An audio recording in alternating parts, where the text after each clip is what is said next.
Sometimes I forget to press that button. So, okay. Welcome to Crafting Interpreters in Rust.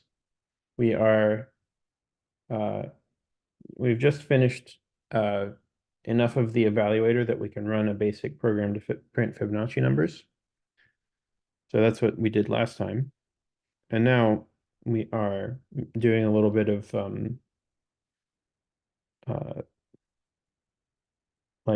fussing about memory management and stuff to make it faster and consume less memory redundantly. So I've made an example program that does a whole lot of work, both in terms of compute and parsing the AST because it has all these for loop bodies. We could probably do that more, but whatever. In fact, yeah, I'll do that. Do it more.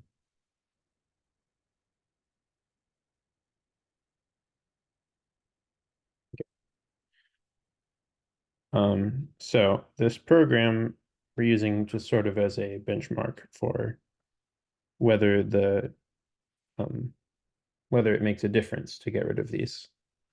So now it's 3.9 seconds. So I will, I guess I should um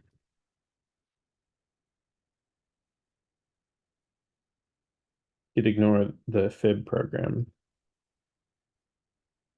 so that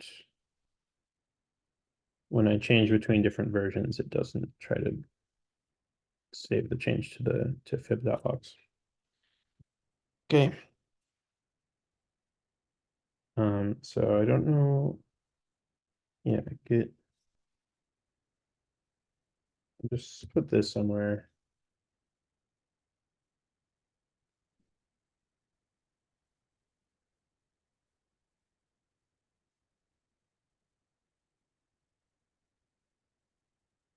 Okay, interesting.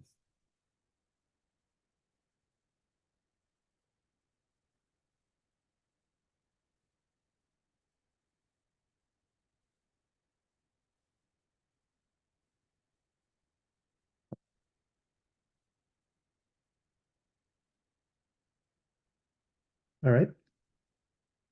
So here is I'll just save this as its own thing actually. Big.logs. Okay. And then we should have fib.logs and big.logs. Okay.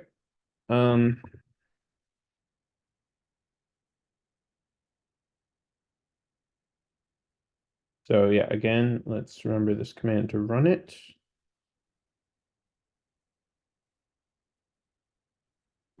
So what did we push a compiler? No, we pushed a warning. Okay, that's fine.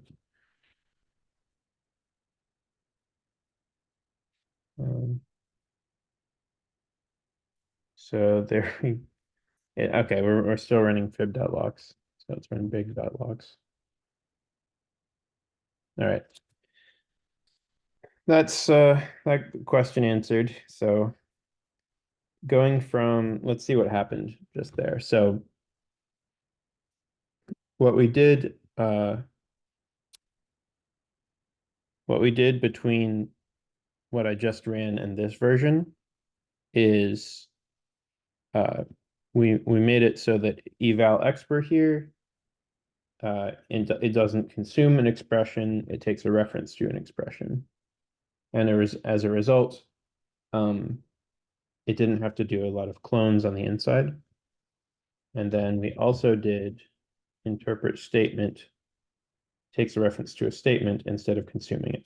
So we can go back to this version and see, like, actually make a little table. So if I build this and run big.logs,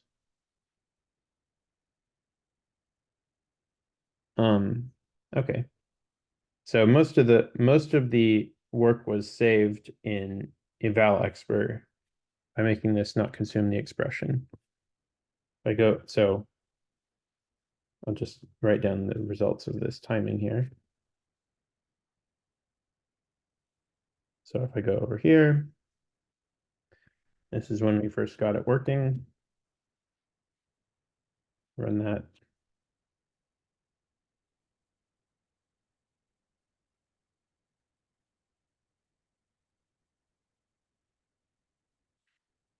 Takes a heck of a long time to build sometimes.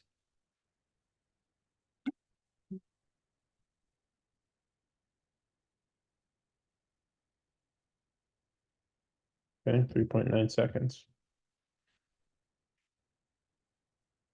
Consuming the expression to taking a reference. That would be here, I think.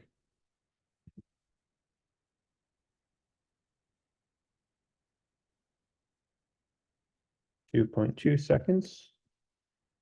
And if I just go to the latest state, where we also did consumed statement to reference to statement.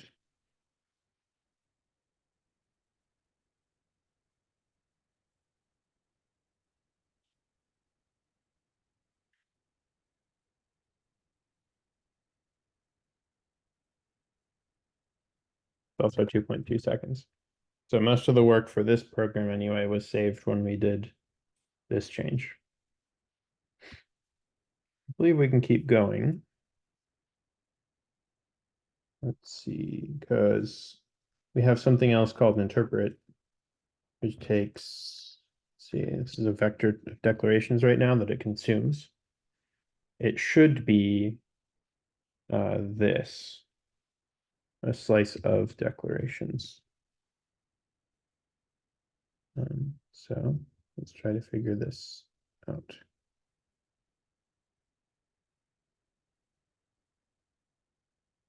I'm not sure.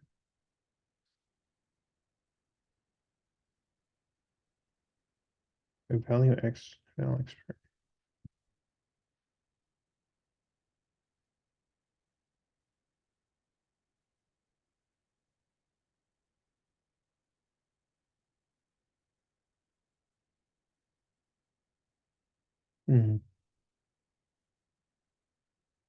Why do you think the change to statement did not have much of an impact?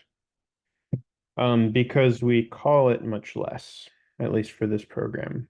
So let me go back to where we were. Just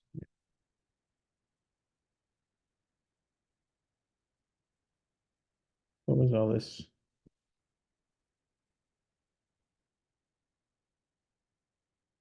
I don't know what this change was.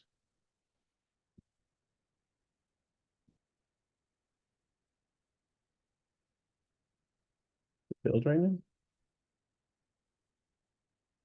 Maybe we were in the middle of another change.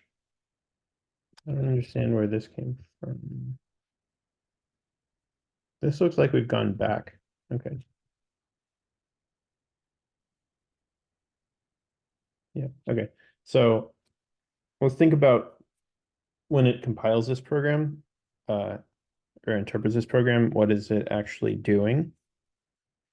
It's gonna, so I guess this is these are statements.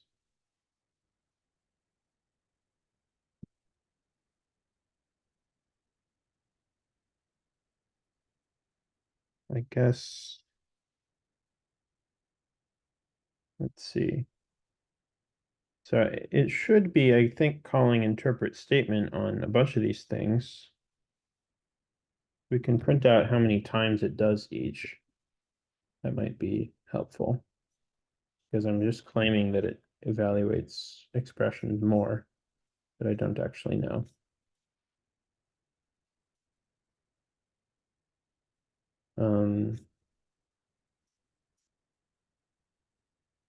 Let's see, how should I do this?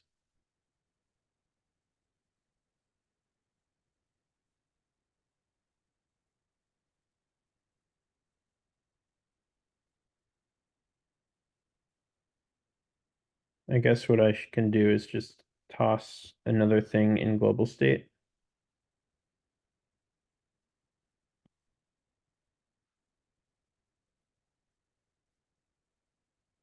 So this is 64, 0. So so this is some global state that we're passing around, so I can use it to keep a counter of how many times we're doing each of these things. So val expr,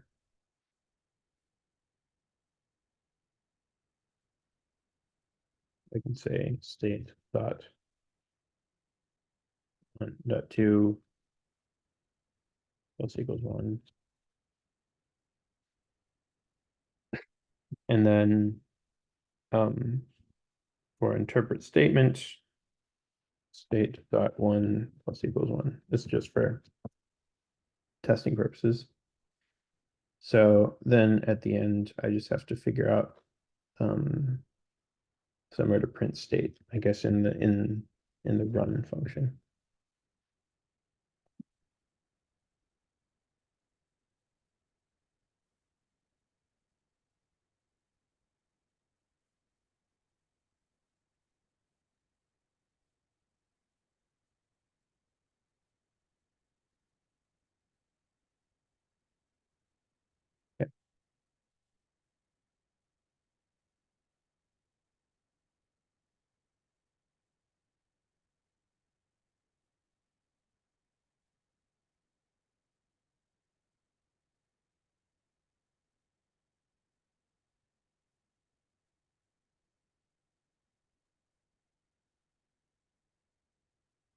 Okay.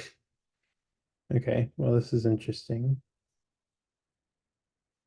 I don't actually know why environment has all these empty things in it. Okay. But all right. So I believe I made it so that this is the eval expr number counter, and then this is the interpret statement counter. So it's not actually that different. So that is interesting. Like this is not an order of magnitude difference.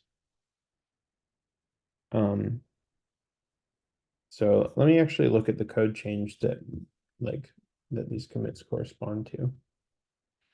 So that might tell us.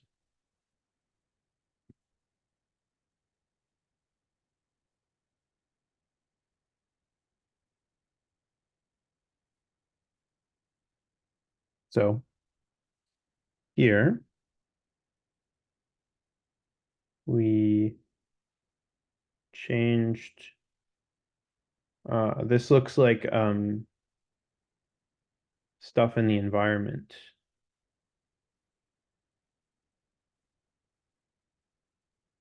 Okay. So all of the environment, like the variable lookups, made it so that it doesn't allocate a string in the eval expr change. And we didn't, so I bet that was what had most of the impact, if I had to guess. Because I can also, I guess I can also print out every time we interact with the environment, maybe. So this is the commit for the modification of the statement of doing references. Not statement, but expression. So this is the one that made the Okay. difference. This is the one that made the difference in performance. So I would be willing to bet that it's not because of this change where we're cloning expressions versus not cloning expressions. I'm willing to bet it's because we don't consume the strings in the environment. So now when we're defining something, we pass a reference to a string instead of allocating a string.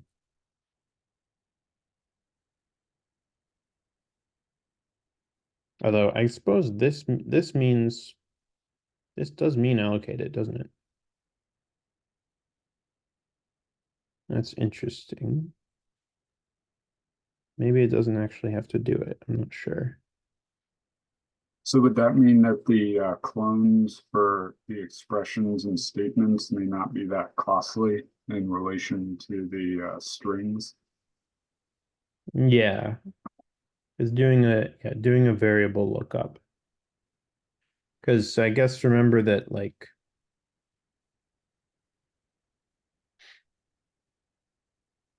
so I guess let's see what so I guess okay.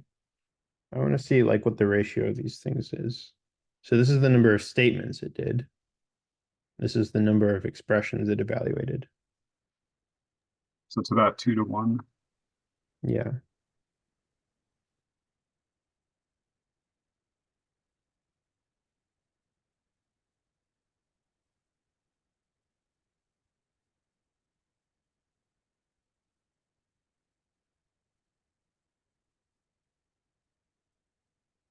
Yeah. Maybe it'd be useful to just to look at a simpler program.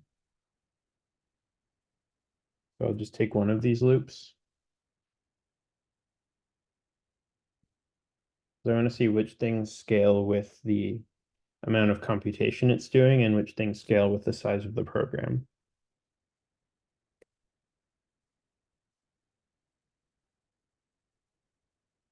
Okay. Yeah, that's basically one, yeah, 1 to 2, almost exactly. That's interesting. Why would that be?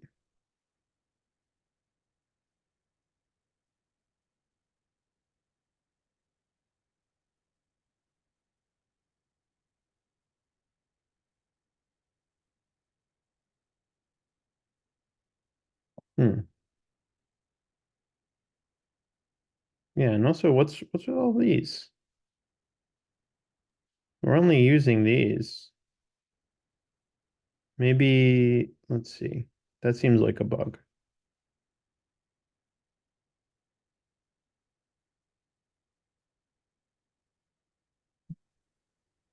Yeah. I wonder if I can maybe what I can do is go back to the version that has none of these optimizations and then only implement the change for the environment. So would there also be, not to sidetrack from this, but would there also be any issue of like if clone is being done on the in stack memory versus like heap memory, like for vector and string and box, that the stack clones may not be that expensive to do computationally. Hmm. So so statements we're doing more stack-based clones, it might not be as costly. Yeah, maybe. Um, I can try to find out. So this is track um whereof.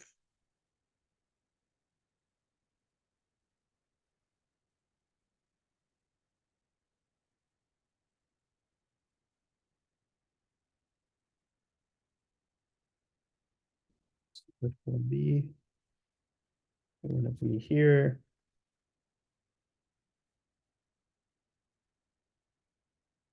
So I'll go back to this version of the code.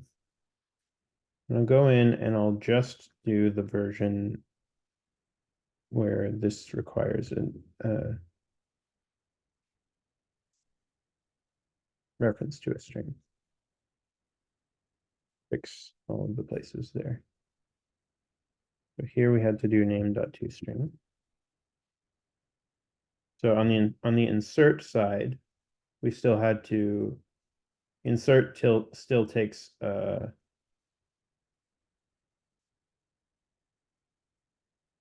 has to be allocated with a key. But on the get side, we don't need to do that, I remember.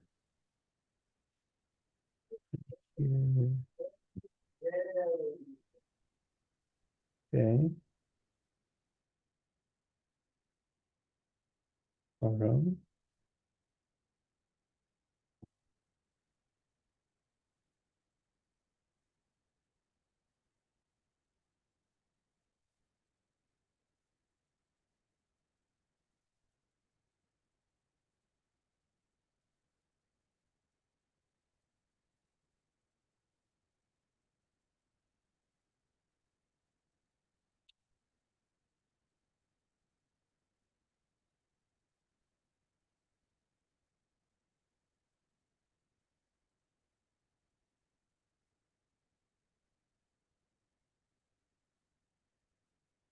Let's do big.lux. Interesting. Okay, so that's like half the benefit. Not in maybe less than half. So just doing that gets us from 3.9 to like 3.4, which is interesting. Are the runs consistent? Like if you ran the same thing Yeah. again, would it be pretty close to? Yeah, should be very consistent. 3.38.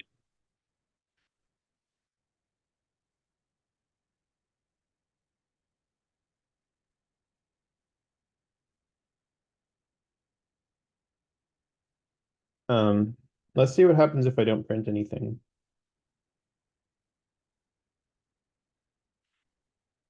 Fine, I'll do replace all. Let's see, how do I okay, change all occurrences? Just don't do it.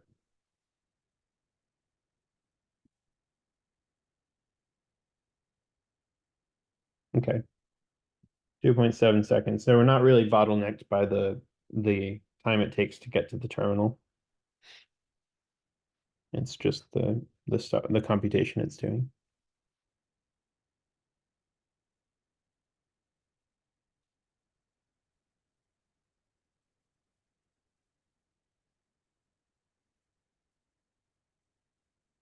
So I'll say this is like env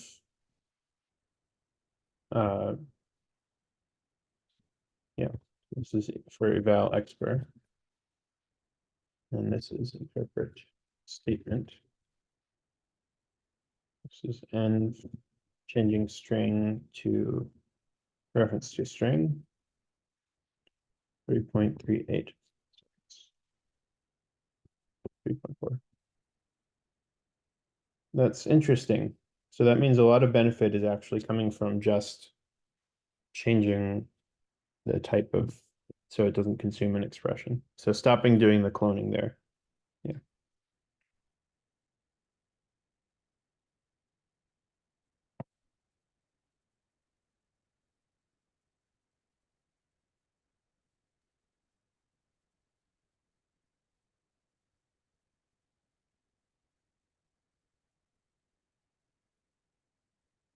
Let's see, I forget, was the expression, the stopping the cloning with expression, what gave the most benefit, and then the statement there, did that mean that the statement didn't really changing that or removing the clone from there didn't provide much benefit? Yeah, apparently. So I guess so that means that there is some sort of difference between expressions and statements. So that makes it more advantageous because we know that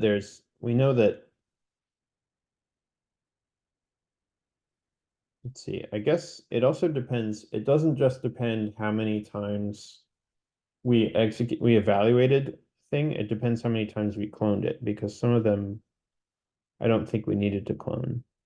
Some of them we just generate the statement and then consume it.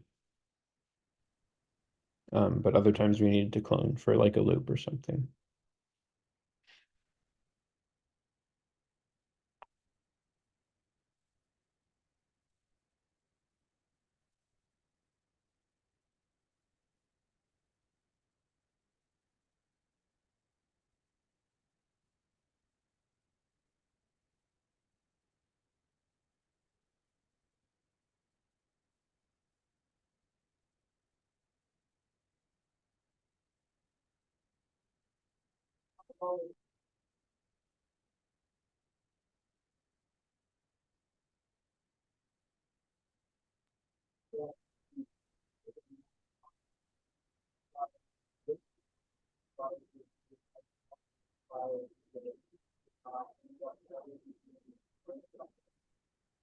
So I guess one of the conclusions is it does make sense to try to remove the clone operations.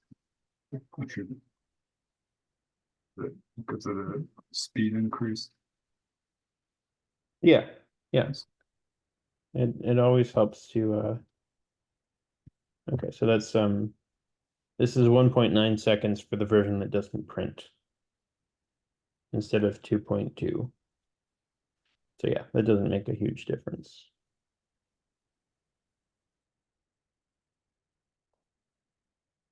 All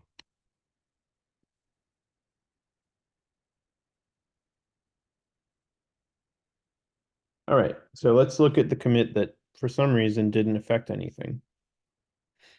This is interpreting statements, which we know is called like half the number of times as eval_expr.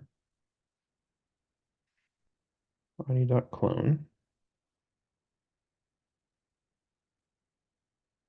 So before, yeah. So we only clone if it's a block.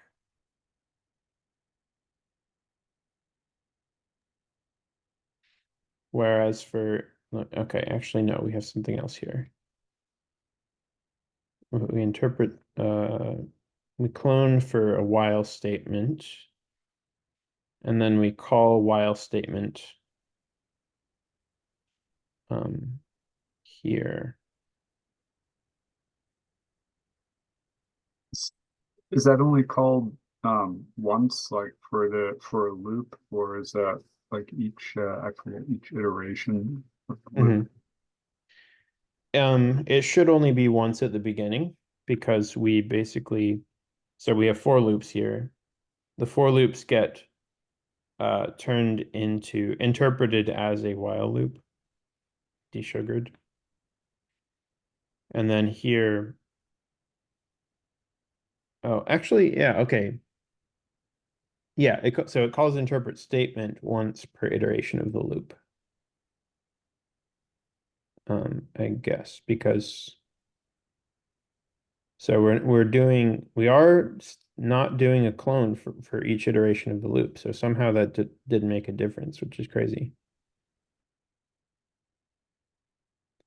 But what we also do a eval_expr once per loop, but that seemed to actually make a difference.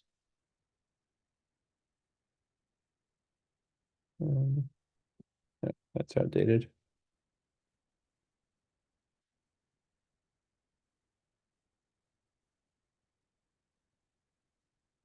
So I don't really know why it's made no difference, seemingly, to get rid of cloning for statements. It looks like, okay, it might be a case where we just moved cloning to something else. Right, okay, so this is adding a dot clone. So for a block, we have body, which is like a vec of declarations. And now we're cloning it because this still consumes something. Yeah, okay. So it's possible you just sort of moved the cloning from one level to another. So it will be better once we make this a slice.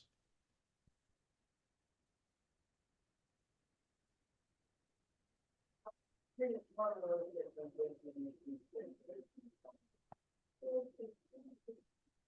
don't really know how to do that well. But interpret statement.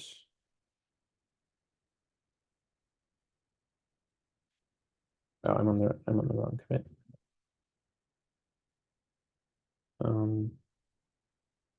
Yeah, I'll try to do that now. So this is the change where we also stop cloning the list of declarations.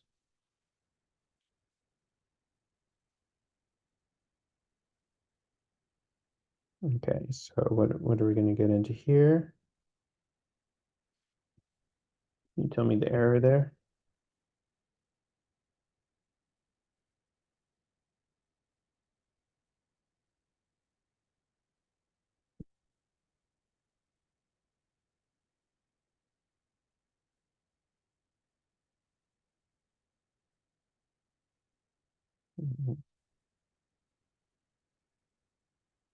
Expected this.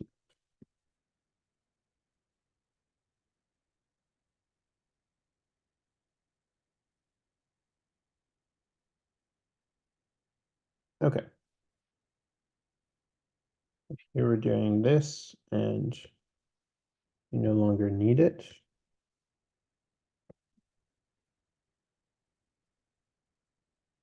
Okay. Where's that from? Is that that's main.rs. Okay. Follow it.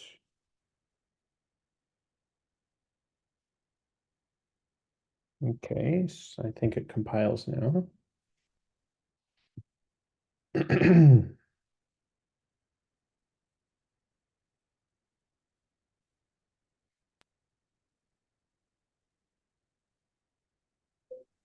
Um,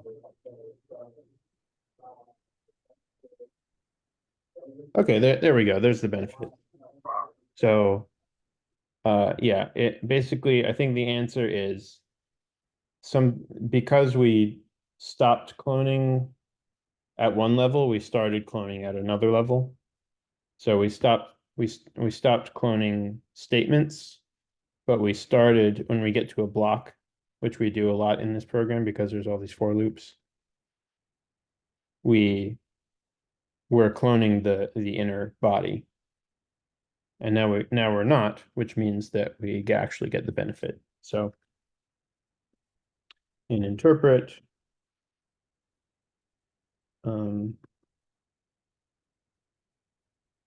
changing from a vector of declarations to a reference to a slice of declarations gets us down to 1.84 seconds. Okay. I'll commit that.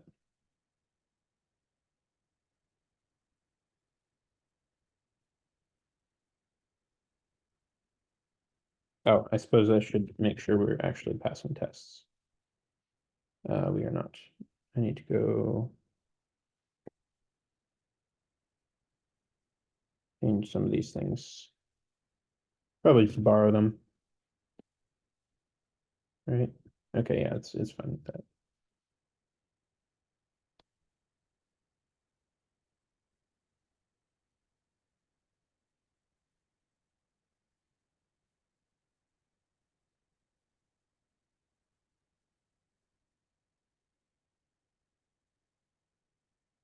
Any other problem?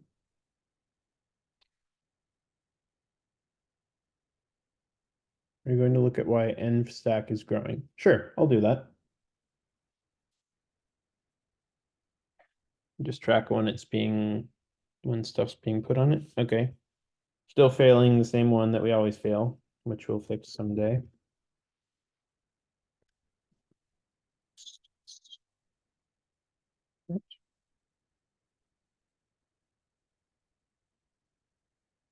Oh, maybe I didn't actually commit the brief commit. Oops. All right.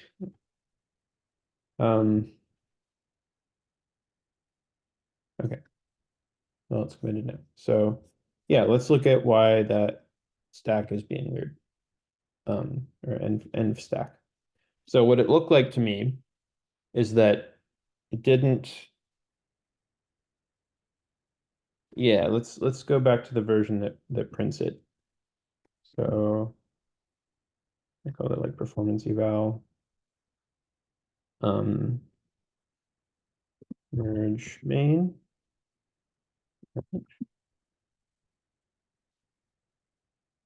Problem. Problem is this.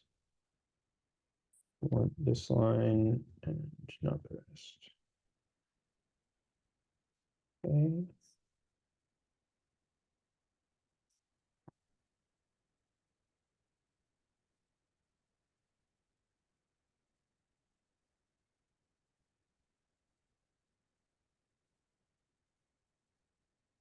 Okay. So is this basically one It seems to be, yeah, growing the env stack.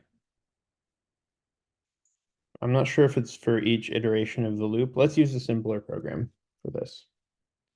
So if I use fib.locks, yeah, it's something like once per iteration of the loop, because this only has one loop. And so it's making this and then pushing something to the stack when it doesn't need to. So,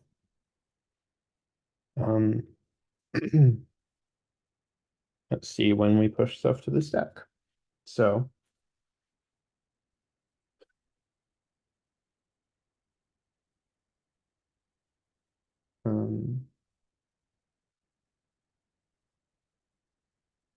push env.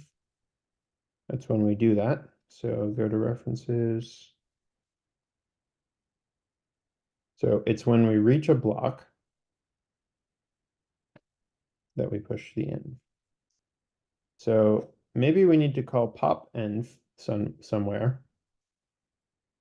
Like, for example, right here.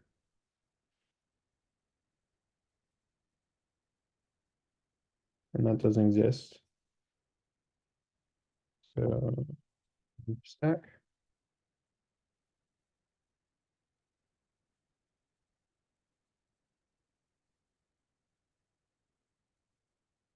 Is that just a thing?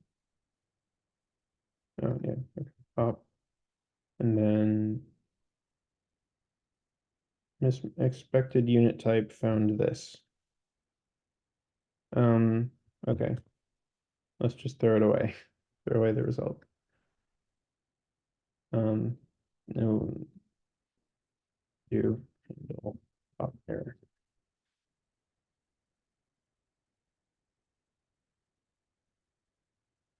Okay. There we go. That fixed it. And then let's see about big.locks. That helps. That helps somewhat. So basically before it was like it kept pushing stuff and then okay, fix bug with and not popping scopes. Now we're down to 455 milliseconds. So before it was like I guess going to the end and then repeatedly going back up until it found the first like the first scope and then finally getting a hash map. So it was just doing a whole bunch of failed hash map lookups. So that's maybe, yeah, that makes sense why that would affect things. Okay. Definitely keep this change. So it was this.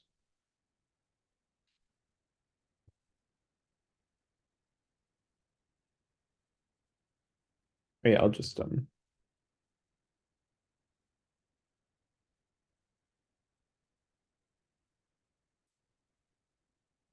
somewhere. I don't even want to use Git for it. I just want to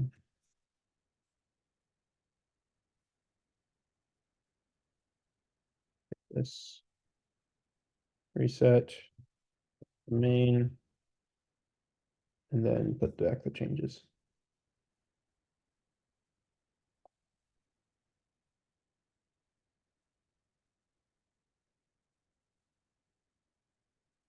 So this was in block.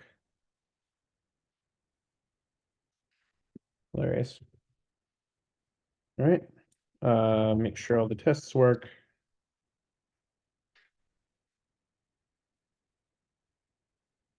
So I believe that we should probably have had a test that taught that because that is wrong if you never get rid of inner scopes. So in order to write a test for it, we just need to like have an inner scope and then make sure that the inner scope goes away after. So let's do. You need to check the size of the M stack vector, or do you just get the pop, what's Yeah, that's a popped little and bit implementation specific. So I think the better thing to do is like something like this. Make sure that after the entire code, when you get by this name, it's the version of A that existed in the outer scope and not the inner scope. So I'll do that.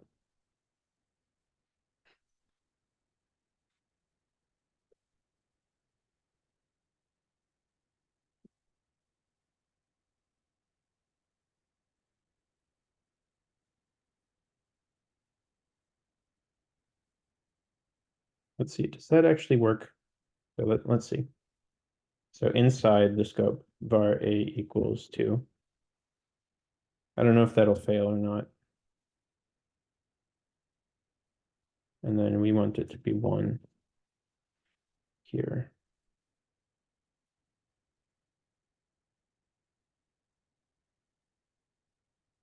Okay, it passes.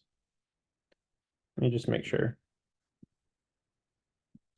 I'm doing what I wanted. Yeah, 2 failed. Okay. So yeah. And I believe if I took away the pop stack thing, then that would fail. But let me just verify that. Yeah, it does. Yeah. Okay. Cool.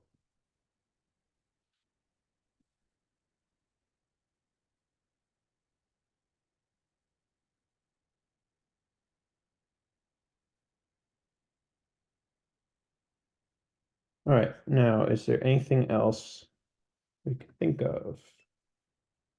Evaluate probably shouldn't. We haven't written evaluate yet, so but it should take a reference to a program instead of a program. Okay.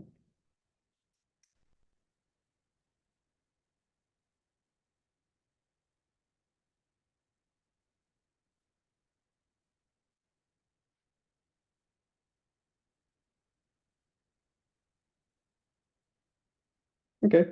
That's pretty cool. I don't really know anywhere else that we could vastly improve, like any obvious optimizations. Can you think of any? no, I mean, that's a pretty big improvement there. Yeah. Right. Yeah. I mean, unless there's other converting, yeah, I don't see for like converting the slices. I guess that would be probably the place to look to see if there's. Mhm. Yeah, we can see if we actually need. So value, it consumes value right now. We might not need that. We might just need to assert that like we can assert something about basically the same properties on this value type. We can make it a trait and give it the same properties as the trait expected by the value type for the hash map here. So I guess actually, okay. So insert consumes a key and a value. Okay, can't do that.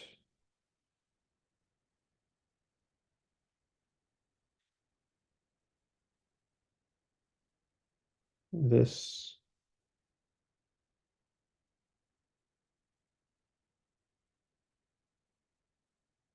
what if I did this?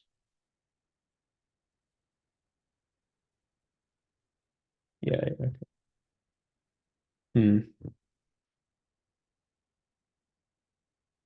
I don't know. I don't feel like that doesn't feel right to me.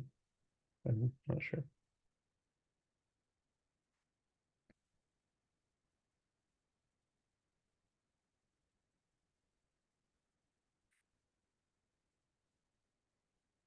What I'm I guess what I'm curious about is how much better or worse is this than like the Java implementation at the same stage in the book, right? Um, let me see if I can time how much time it takes to parse versus how much time it takes to execute. So, like, let's see. Yeah, when we do like a run, I guess where is that? No string. Okay, yeah, we get the entire AST first. So yeah, let's print how much time this takes. Let me see if I have the little helper function for it.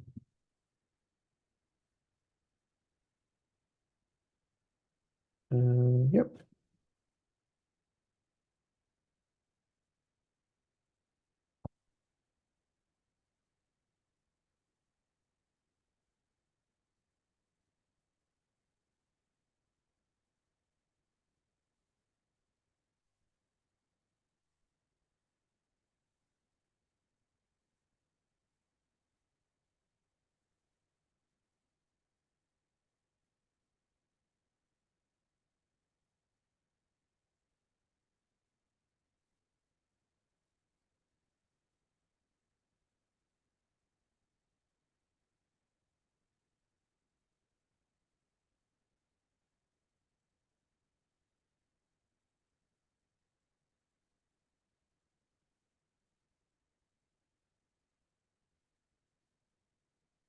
Yeah, let's just see how the breakdown is between these two things. So, sure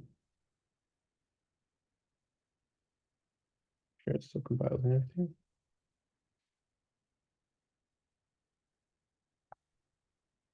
Man. All right. Is Rust compiler supposed to be this slow? Because it's real slow. Um, like I want you to get sometime you guys should try cloning the repo and building it and like then rebuilding it and seeing if it's as slow as it is for me. I can try that right now because I just pulled the repo the update. That can't be right. All right, something's printing wrong.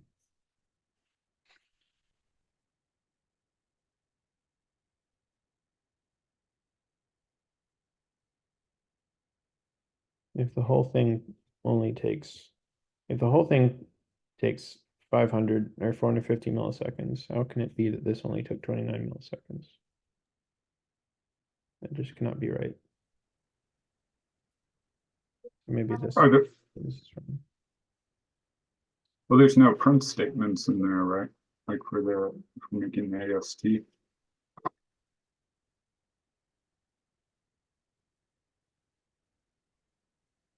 Yeah.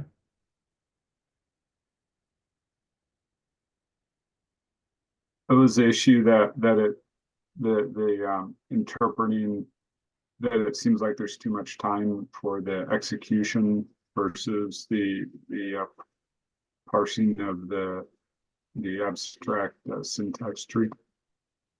Well, it's just the total time is not anywhere close to this. So what gives? So,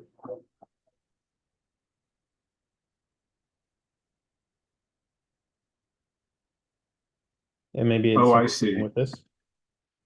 So where's the timer for the half the 400 milliseconds is, see, how's that being timed again? That's at the shell level. So if I just do this. Oh, okay, maybe okay. Is it timing the wrong section? And it's actually way faster. Okay. I kind of thought that time was scoped to the command you're running. Okay, interesting. Oh, so you, okay. Oh, okay. So Is something being? Okay, hold on. Let me test something. If I just build without running it and then run it. Yeah. Yeah. So the first time there's something that's not cached.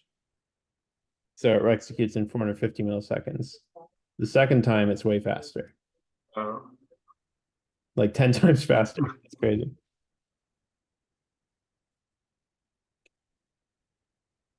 But still there's something else that we're missing, or that we're not timing rather. Maybe it's reading the file. Let's find out. So if I do this.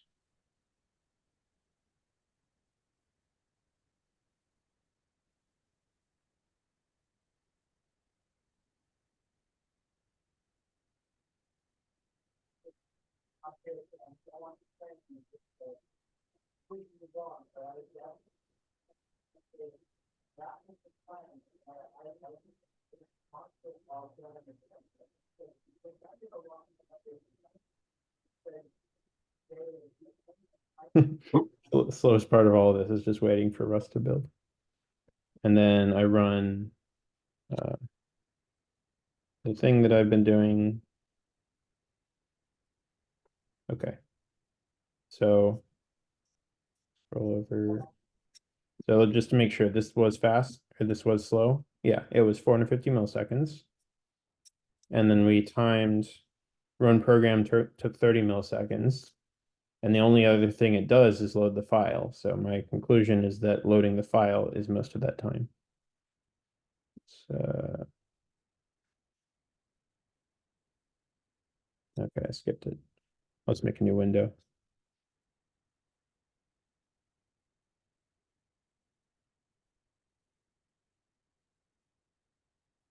All right, so let me scroll up for all the output. Read file took 0 milliseconds. Okay, so what else is happening?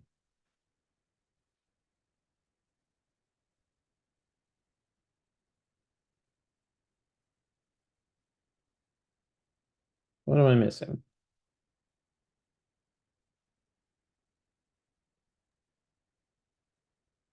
Did I put it at the right place? Yeah.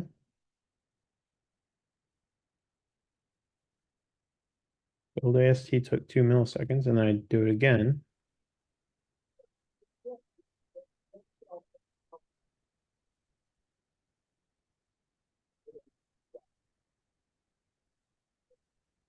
Hmm. so basically, reading the file, it, is pretty insignificant for Yeah, the. which makes sense. Like Yeah. that shouldn't take 450 milliseconds. Yeah, there's something happening that I don't know what it is. And it apparently when you do this, like you get a fresh build and something's slow, like something's not cached, and then you run it again and it's cached. I don't know what it is. Yeah, that's my conclusion. I don't know. When you were running it before and showing the consistency and the timing, see what was different there. Nothing was different. Like all the numbers it was printing out are the same. So it's something that we're not counting yet.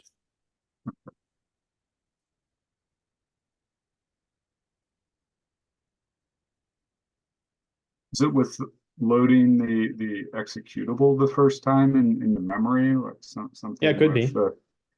with the owner if it runs any checks or does like stack or Okay. I'm gonna end the recording and yeah.